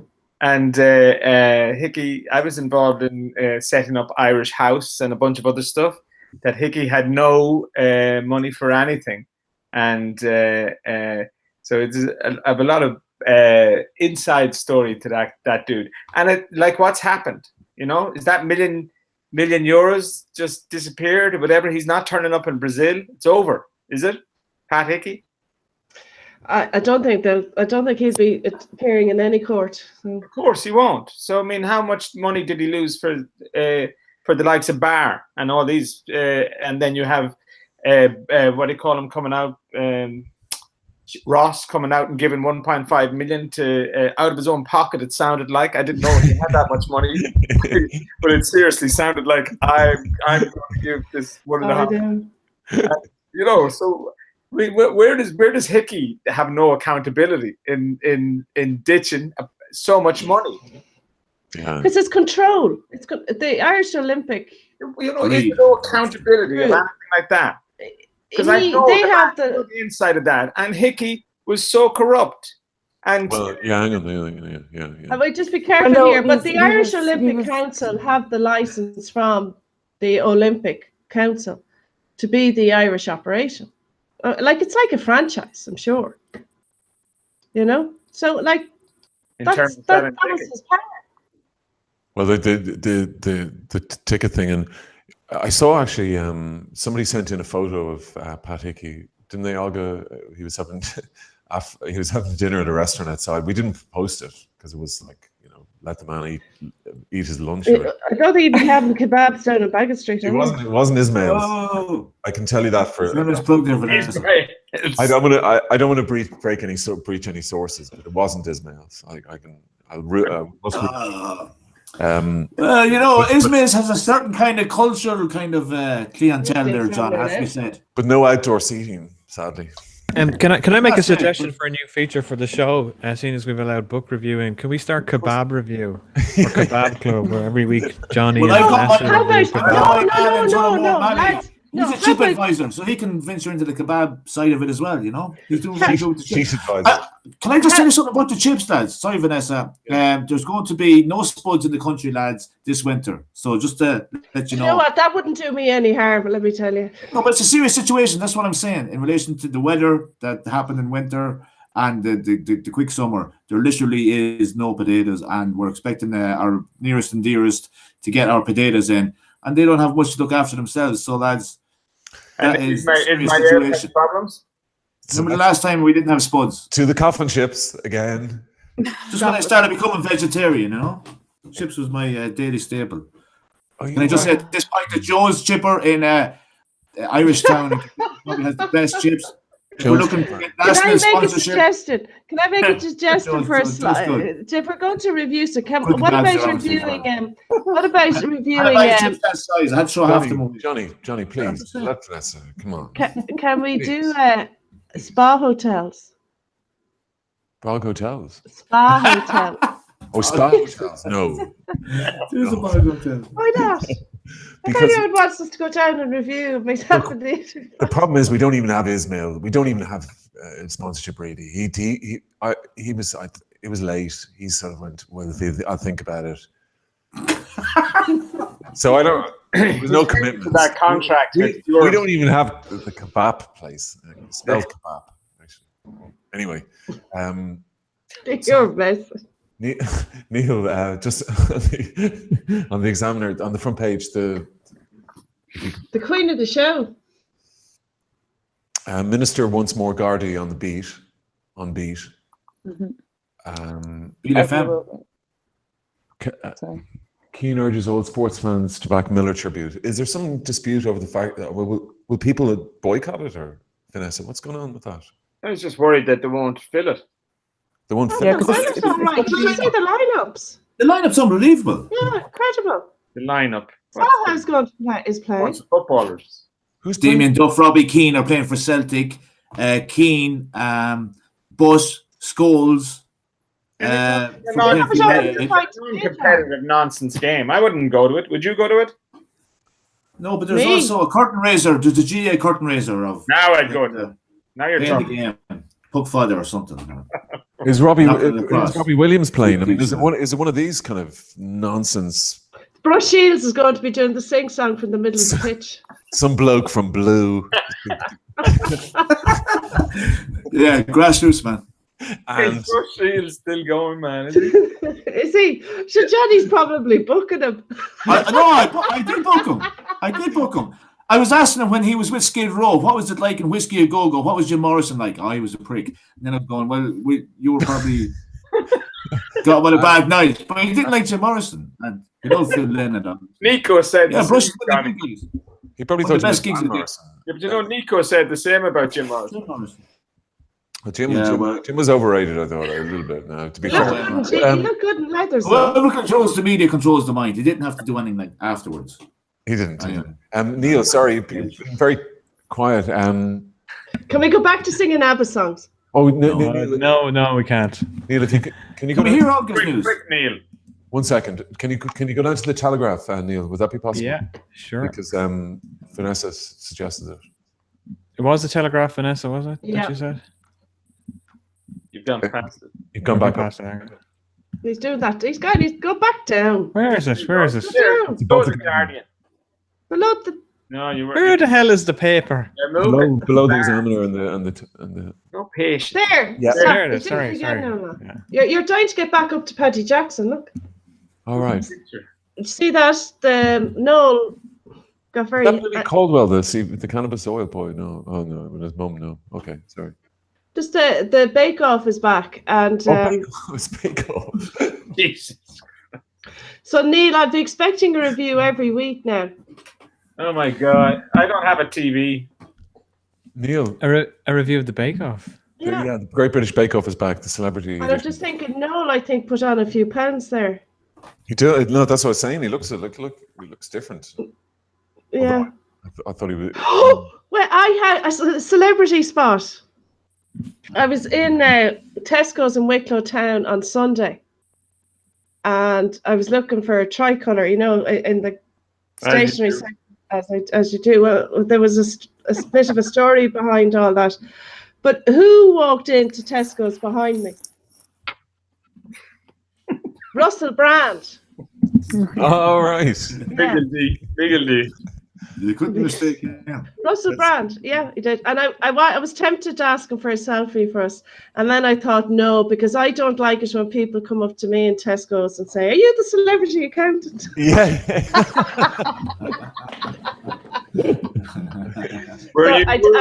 I didn't. And then I was reminded afterwards about Broadsheet hosting his movie. The premiere of his movie here. Do you remember? Oh yeah. The Flatley movie, no? No, it was Russell Brand. Remember Russell Brand's movie about housing and accommodation, about citizens, you know, globalization. Yeah. What happened there? It was a brilliant movie, and he's actually my favorite writer, by the way. I have all his books. Okay. So you didn't. The new Chomsky. I tweeted at the time, but on Sunday I was saying, if you think it's he looked a bit like do you know Drago, or is it Drago, the Khal in the Game of Thrones, the fella that died, the Khaleesi's ex-husband or late husband. Oh yeah, okay. So he looked like him. So I tweeted a picture of him and said, if you think it's this fella in Tesco's in Wicklow Town doing a shopping, you're wrong. It's Rusty Rockets. Okay. So rather than go up to him, you went onto social media to. Well, you see, I would have gone up where he was, and. But you see, he was in doing his shopping with his family. I mean, you can't do that. Was that you then, the Christina Aguilera picture then as well, Vanessa? We got you to thank. What's Rusty Rocket doing in Dublin? Well, he's shooting a movie in Wicklow anyway. Johnny. Okay. He's getting some shopping for the family. Yeah, and it was a Sunday afternoon, and he was entitled to wander around in his flip-flops. If we're stargazing. Well, also I was only just off the water anyway, so I was in a stinky, crusty, rotten rash vest, and I hadn't even washed my face. We could talk about that offline, but we'll talk. We're going to talk about the picture behind you after. Sorry to everybody. The Defiant bra picture with holding the Defiant tricolor bra. How did you get a tricolor bra? 3 different bras from a drawer. That's how it happened. A 3-cupped bra. It's like the. There's a green bra, a green bra and an orange bra. Recall. And the girls will know what I mean when I say it used to be a white bra. So just as a male on the panel, I just want you to acknowledge that perhaps men might have known that as well. Just want to put that out there. We don't tolerate sexism in any shape or form in this show. Did you make bras for men? Well, I mean, men have boobs anyway. We've moobs. Yeah. Moobs. Oh yeah. We have. The only problem is your moobs come in at menopause. We got the product placement going on again. Is that She's your? at it again. Is that your? Is that yours favorite airline, Vanessa? Yeah. Oh, just on the Ryanair thing. Sorry. Neil, you've always been a defender of Michael O'Leary. I was just wondering, how do you think he'll cope during the summer? I don't know. I don't think Ryanair know what they're doing, to be quite honest, and it's damaging. It is damaging the brand. I know myself now. I've traveled a few trips coming up, and I've been reluctant to be booking Ryanair out of fear that the strikes will continue. Yeah. Have you booked a flight with Ryanair? I do have one upcoming in September, so I'm hoping this will be all done by then. But I've another trip in October. I haven't booked flights for yet, and Ryanair are the more convenient airline for where I'm going.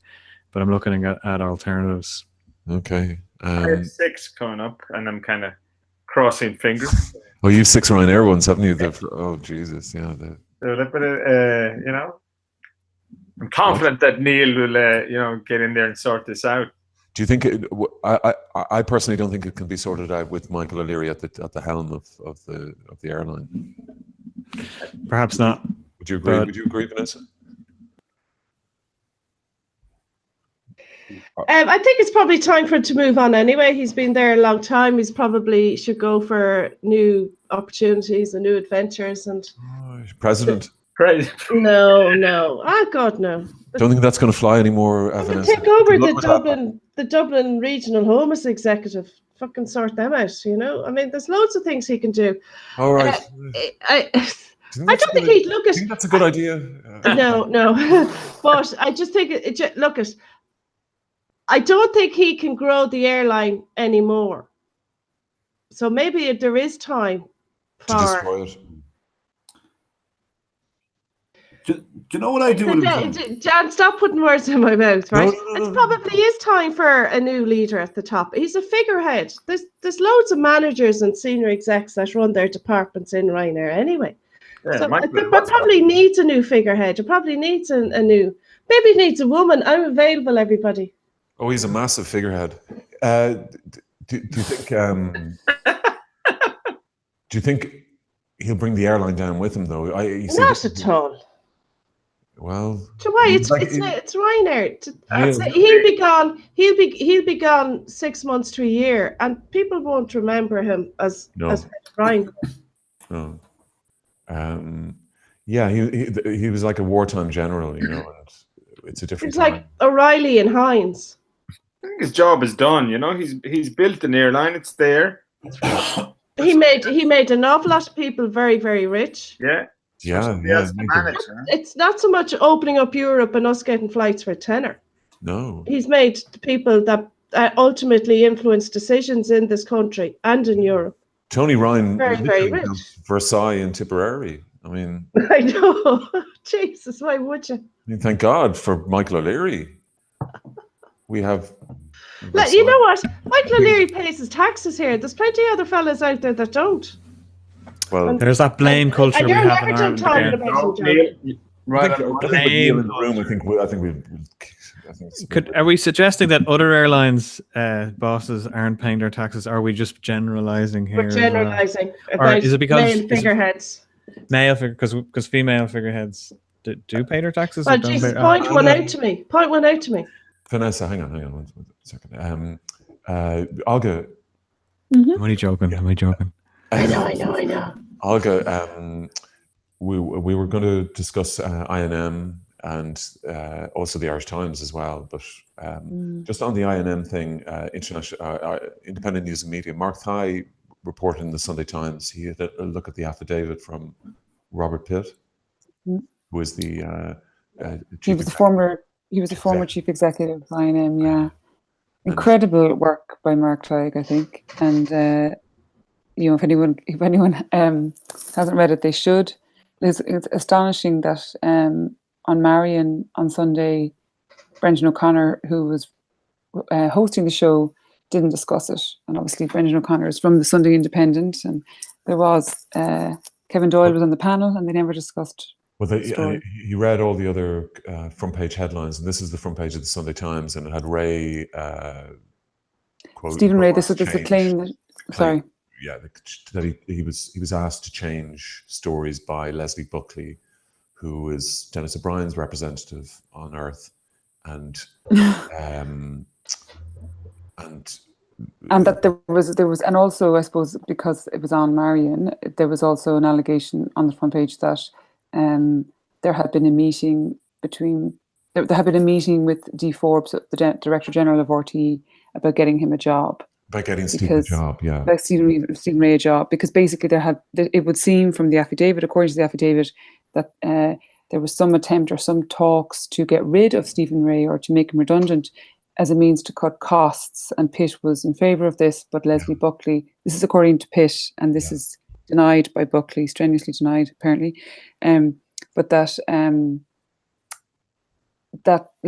what Leslie Buckley conveyed to Pitt was that he didn't want to that Stephen Ray may retaliate to such a move and make it public whatever conversations they had or whatever instances that they had where Buckley got him to pull stories or change stories or whatever editorially. Now, just to stop you there, they didn't Buckley, according to Pitt, Buckley didn't want to get rid of Ray because Ray. They were all in agreement, we want to get rid of Ray, but Buckley said, hang on, give him a 30% pay cut, because if you get rid of him, he's going to snitch on the fact that we got him to change stories. Yeah. See, that's strange. Like, why would Ray come out and say, oh, I was a lackey for Buckley and O'Brien? I'm just saying that, but that's actually proof that he interfered at operational level. The chair was interfering. Well, he's denying by it. directing that. Yeah, but he's denying it. Okay, but Vanessa, he's completely denying it. But just on the Ray thing.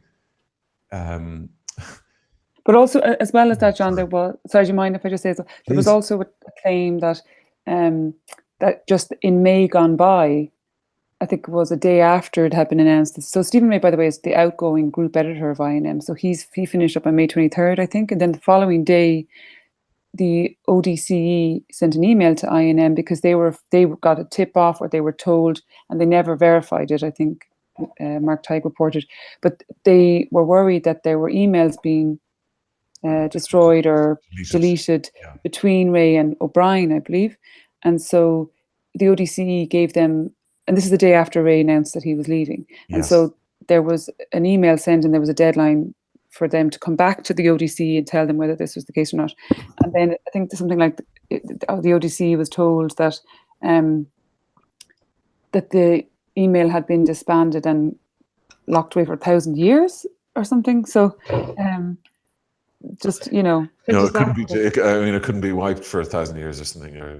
But then the server has to be guaranteed for 1,000 years. Yeah, it's all that kind of crazy stuff. Anyway, just exactly, all that crazy stuff. Sorry, I probably should have quoted that as opposed to just my mind. Sorry, my memory. But so and Stephen Ray was also implicated or named and was involved or was a witness in the Disclosures Tribunal. I mean, it's been a terrible couple of months for journalism generally, but I thought this really bad. This wasn't. But this is so. Sorry. Please. No, it was just so. It's such an incredible story by Mark Tighe. You know, I mean, I don't know who wouldn't have read that. Let's say who reads the news, but just to hear it not being discussed on Marion was just. Right.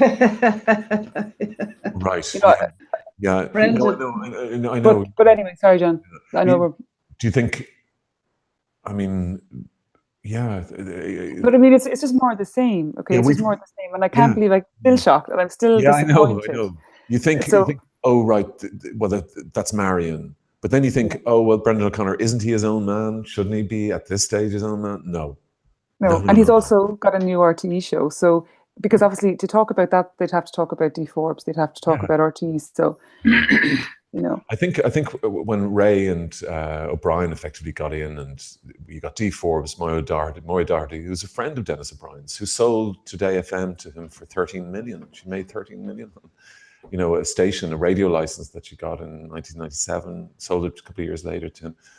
So they're all involved. You know, they're all like, oh, we'll get Stephen a job because he's so whatever. And, you know, this is all our media, and it's essentially our money, license payers' money as well. So, sorry. Yeah, but it's a whole other level of cabal. Where do you like when is this going to end? You know, like, you know, I mean, it just can't. It'll end when somebody declares bankruptcy. But I mean, they're ruining.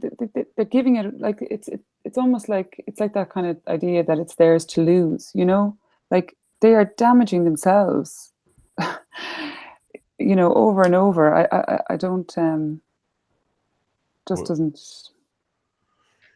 Yeah. Doesn't bode well for the media in Ireland.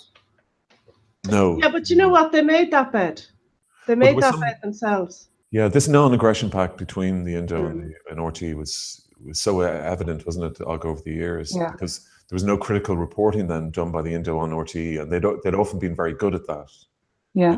But it's funny, but isn't it funny now how we know now that there was discussions about RTE? So it all makes sense now retrospectively why there was very little about it. I mean, okay, this is just one section, but well, I think the Disclosure Tribunal and the INM internal scandal has really woken, I think, everybody up to what's going on. Yeah, because even like a couple of years ago. That's the case. Sorry, actually, I'll ask around. I mean, Stephen, yeah, sorry, Neil, would you agree with that? Yeah. Are you following these stories, or is it just like a noise? Oh, the bloody media talking about media. It's a bit of noise, but I do think that it's a little bit. I think the Irish media is little bit pathetic. It's kind of their agendas are kind of very obvious to me on the outside, and I'm taking it as a returning immigrant, never having developed a real relationship with any Irish media, Irish Times or Independent. And to me, they're quite generic at the whole lot of them. And RTE is the same. So it doesn't surprise me that there would be a kind of generic culture behind all of these mediums. And that's what appears to be happening. And so if there's an overarching arm, let's say, conducting that generic-ism, then it's obvious. But it's interesting because, you know, like in this scenario and in this case, and we saw it again with the stories about the guy from the Gay Theatre, his name escapes me now, Michael Coggan. Thanks, John. And you know, you noticed it then when there were reports about it and RTE didn't respond to them or didn't report them.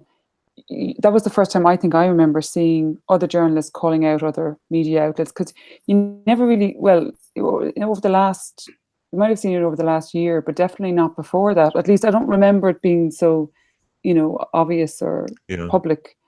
So there seems to be, but it seems to be they just kind of pick and choose, you know, because, well, there was just nothing about the Disclosures Tribunal. There was no analysis on anyone apart, like at looking at themselves or anyone else, you know. Yeah. Sorry, just to Vanessa or Neil or Johnny or any, if you want to come in, like just in terms of non-media people, what yeah, sorry. Sorry. Very interested, Neil. I think this is obviously this sort of pals. You can call it pals act, and you know, scratching each other's backs, or you could call it collusion. Okay, if they're media and they call themselves journalists, I think it's fair to call it collusion because they have a bigger. They have a broader obligation, especially those in RTE, because they're funded. But it's coming to an end, and we're finding out about it now. And there's, you know, the expression woke. That's all down to social media. Yeah. And this new it drives environment. Yeah. And they have nowhere to hide other than to mock. Yeah. Us. Yeah. to say, oh, that's just them on the internet, or you're just some crazy keyboard warrior, or, the pajama people. That's their reaction. Yeah. Well, rather than look at themselves and say, Jesus, we're an awful share of Egypts. Like, we're not going to keep this, we're not going to keep getting away with this. And no, it's incredibly depressing. So, yeah. And like, it's interesting that you use Michael Colgan, Olga, because, he got away with what he got away with for years because that whole set protected him. Yeah. Okay. And then, and they were minding him again, even though it was all over social media. Yeah. That, this guy. Well, yeah. I mean, even this week we were, the Irish Times kind of were misleading about us. We complained. They changed the story without acknowledging, without even sort of stating that they had done that. They actually changed something like online which is something they promised they wouldn't do after the Kate Fitzgerald stuff. But never mind, the contempt they show towards us is unreal. And to think, I think the Irish Times' evidence, or the witnesses, were among the most humiliating appearances at the tribunal. I mean, and the Examiner. Well, I thought the Irish Times one was just completely eviscerated. Like, they were completely eviscerated, and it just wasn't credible. And they all came in, lined up into Dublin Castle. There was about 6 lawyered up, like all lawyered up with Paul O'Neill, the editor, all of them reinforcing this just story that was just so lacks credibility. Their position on this, and we did our job by reporting on this. They freaked out, and it's this kind of stuff that happened this week. That's how they get you back. And these guys who were just temporary custodians in these institutions. They use these institutions to get back, to hit back. But it's power, John. Well, it's not power. It's because they can. They want to obliterate the alternative media, which is sweeping the whole world. Like, look, for example, in America, InfoWars are taken down. Now, good, bad, or ugly, Alex Jones was a thorn in the Clinton administration. So it makes you think, who's in charge of Facebook and Twitter. So that's the start of it. So there is a war. There's a media war going on at the moment, and it's going on a global scale. So in Ireland, it's no different. And it really is a powerful work there. What Olga was saying, it's like, how much frustrating can it get? But it literally is a power thing now, because there's an awful lot of. It's propaganda. They are afraid of propaganda. Sorry, Olga. Go on. I was just going to say, it just beggars belief, because they're damaging themselves. Like, they're giving it away, what they have, and what they have is hugely valuable. They are the biggest selling, blah blah. But they're just seems remarkable that they would act in a certain way that. Who is they, Olga? Well, let's put it this way, Stephen. You ask who are they. That's a very good question. But they are they're the same people we've been dealing with for 8 years. Literally now, the same people we're embroiled with. Is it a chair, a boardroom? No. It's at operational level. We talk about the Irish Times. We pissed off one person. They get you back. I mean, it's just a petty kind of in for dig kind of stuff that goes on, and it's been going on for 8 years. I mean, they laughed at us when Dennis O'Brien was suing us. I mean, they literally did. I mean, they were mocking us in print. These guys were saying that Dennis O'Brien put manners on us. 3 months later, they accepted Dennis O'Brien's version of the Constitution as opposed to the actual Constitution. The authors of the Constitution. I mean. But it's more than that. Like, Olga, I know Olga did shifts there. They were terminated very, very inelegantly. It has to be said. Yeah, but to be fair, it was always known as a short-term thing. So yeah, but it was. I think it's just done in a classically clumsy way. But that's the least. They overhanded, heavy-handed with Shayna on Twitter. Oh well, Shayna, was the foreperson of the Belfast jury, the rape trial, was sharing really fascinating insights into her thinking about the trial, not the discussions in the jury trial, but sharing that with the readers. And it was only 2 or 3 comments. It wasn't like but they contacted the Attorney General's office in Northern Ireland, right? Stupid grass. Shana was contacted, and Shana had just been involved in this 10-week trial to the extent like it was completely almost traumatized from it. And the Attorney General's office contacted Shana. Shana contacted, they said, the Irish Times have been in touch. Are you on a message board? Are you on a forum talking about this trial? And he went, she went, sorry. She called the Irish Times and said, distressed, really distressed. I'm sitting here in my kitchen, you know, and if you knew Shana, you'd understand, really, really distressed by this, you know, what is she in trouble with the police, the PSNI, et cetera, et cetera. Didn't they quote her distressed stuff, her comments? Like, I'm here in my kitchen, I'm, you know, and then on top of that, they were gloating on Twitter. They were tweeting these quotes from her because they were so overwhelmed. Is that brilliant, no? Yeah, but it's also tabloid behaviour.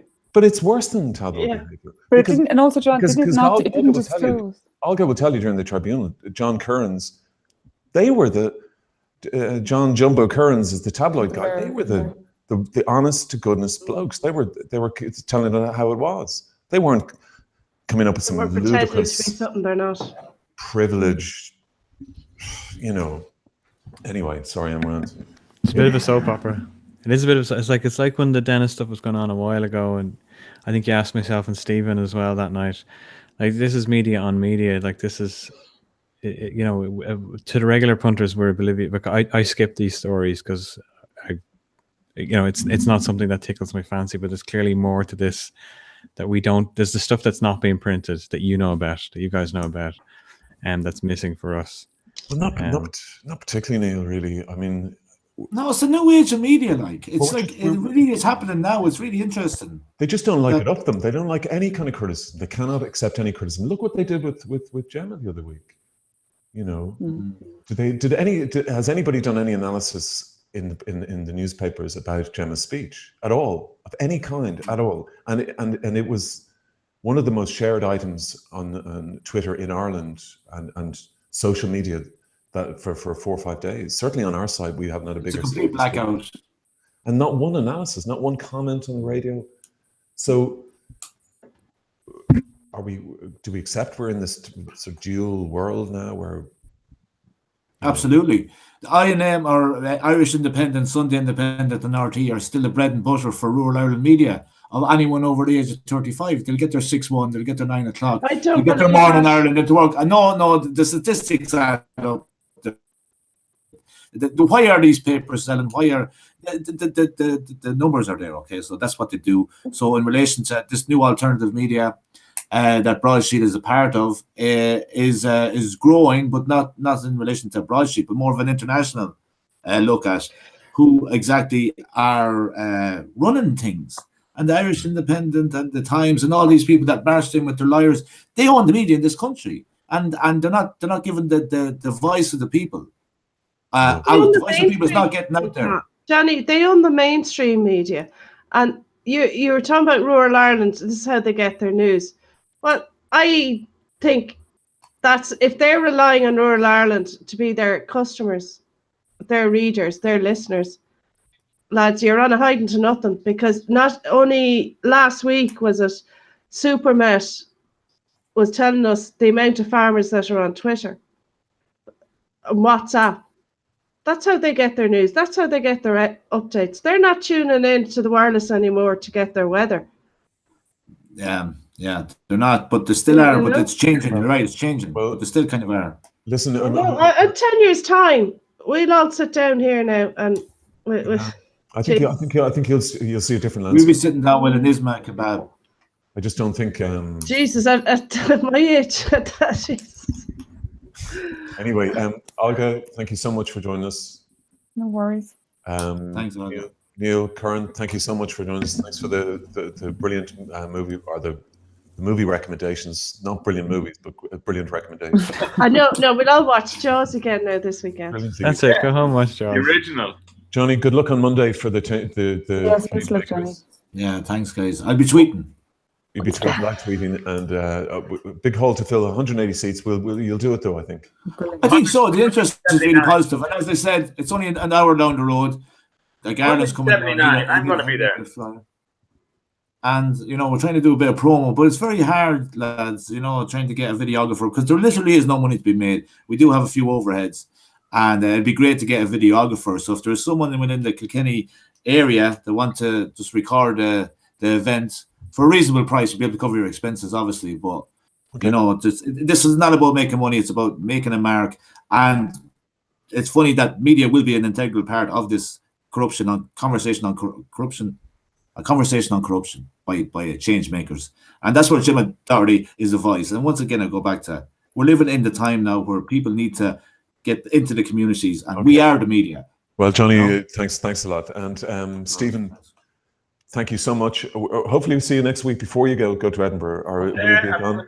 I don't know what the 17th is. That a Thursday or Friday? It's the 17th next Friday. Friday. Okay, so I'll be here next Thursday. Brilliant. And we'll have so we'll give it. You can be live in Edinburgh with Butler like last year. Yeah, and we can do it live from Edinburgh as well. We can do, yeah. Butler's got a lot to say as well. Fantastic. I'm going to be in the States in a couple of weeks, so I can top your Edinburgh. Right. Do it in the States. New Orleans. Delaware. May I ask how George is? George is doing great. He's good. Fantastic. He's better man than me. He's great. He's great. Never mind.